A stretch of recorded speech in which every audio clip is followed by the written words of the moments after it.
spontaneous. He doesn't attack those things directly. No. He said, I was worried when you were playing with your bottle that you may not get enough nourishment. So, I mean, who can say anything about the fact that your father is showing very much that he cares? Right. Ah, wait a minute. Behind it, we suspect there's another message. That's the wordless one. See, that's the one we carry. Now there you are with him. You're doing the dishes, and he passes out this very innocent appearing remark. What does that tell you in addition? What does that tell you? Try it. Keep my nose to the grindstone. Pardon me? I should keep my nose to the grindstone and not be frivolous and not enjoy myself. But he put in another one. Don't get married. Or get married, right. But if you get married, that takes away from work. That's right. See, that added, didn't it? Also takes away from enjoying my life because I'm being followed down like he was. That's right. Right. That's right. So therefore you had a negative view about that whole activity in life. Because you already, see, through the milieu, had built up the idea of work and the fact that one should avoid the spontaneity in playing because that detracts from work. Right? That went along until this particular event came in when he gives you that great statement. You know, my happiest days were when I was a bachelor. Well, then that means the happiest days is when he was working, not married. Ah, clever. Now he's giving you that. You love him, he's your authority. Right? Undoubtedly he was fair towards you. Right? Had many virtues. We're not taking any of that away from him.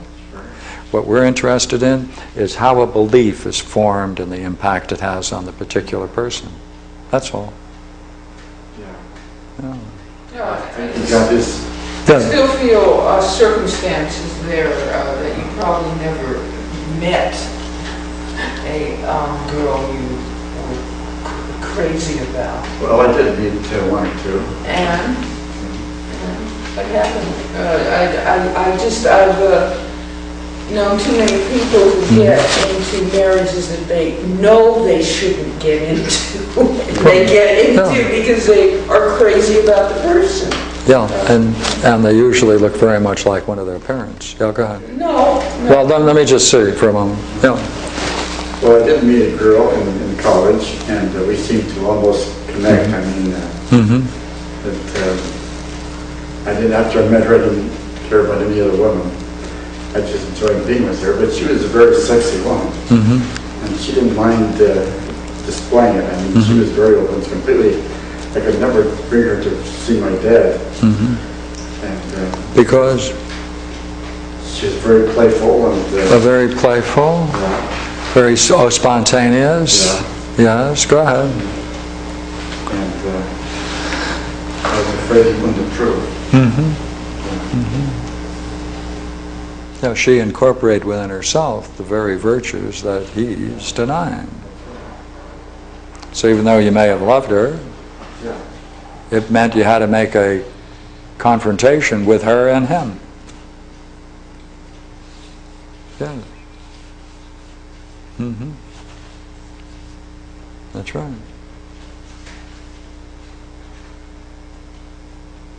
That's right.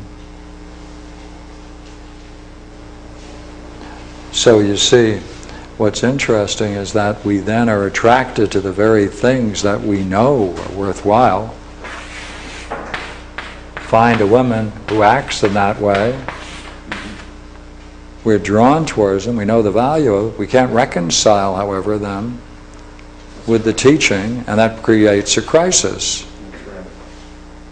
Now, see, what's interesting about these events and the nature of the crisis is that the rarer the event, the rarer this transmission scene doing the dishes, the rarer those times are, the greater the impact they have. That's a key. Because then we're going to cling to them as symbolic of the entire relationship. Right? We're going to say, I can understand now. See, one of the interesting things about the pathologos is that it makes sense of the whole past, the milieu. Yeah. Milieu is that background of events that's in our home. Because, like, now you know something about Dad, he told you something, confided, that now makes sense of a lot of things that he's been doing. It makes sense, it makes everything rational. Based upon a false premise, it makes everything rational. And therefore you can then pick up a role and you can then relate to him and it looks harmonious.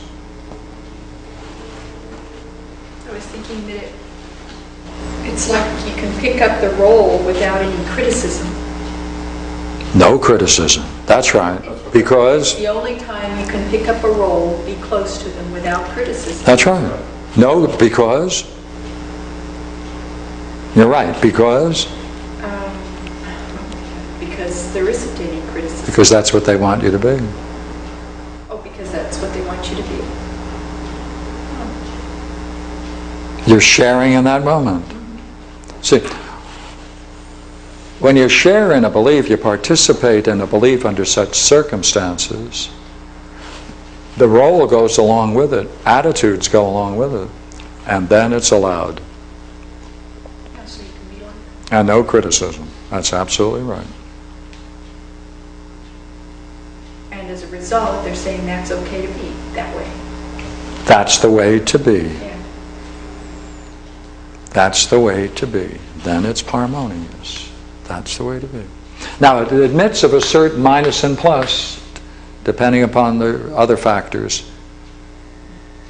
Right? Admits a certain boundary, but that's the dynamic.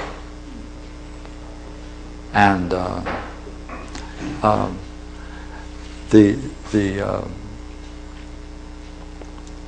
see, each one of these, we said before, comes up in cycles, right?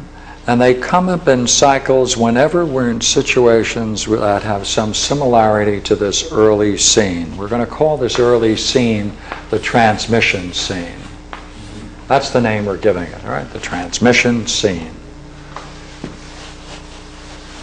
The sports pages today in the LA Times had an article about the prize fighter Jerry Quarry. Was there someone here who saw that article?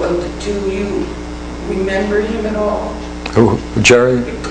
Jerry Quarry. He was a white prize fighter who fought for the heavyweight championship. I see. And he is now what you call punched. Oh, yes. Yes, dementia. They define it as a dementia case, yeah. And he's 50. He's being taken care of by his older brother. And the article was about the fact, and there also was a younger brother who is also punched around. The father wanted his sons to be fighters, and he humiliated them. With the older brother, the oldest, who didn't want to fight, his father would make him put on diapers to humiliate him, but he didn't want to be a fighter, so he didn't become a fighter.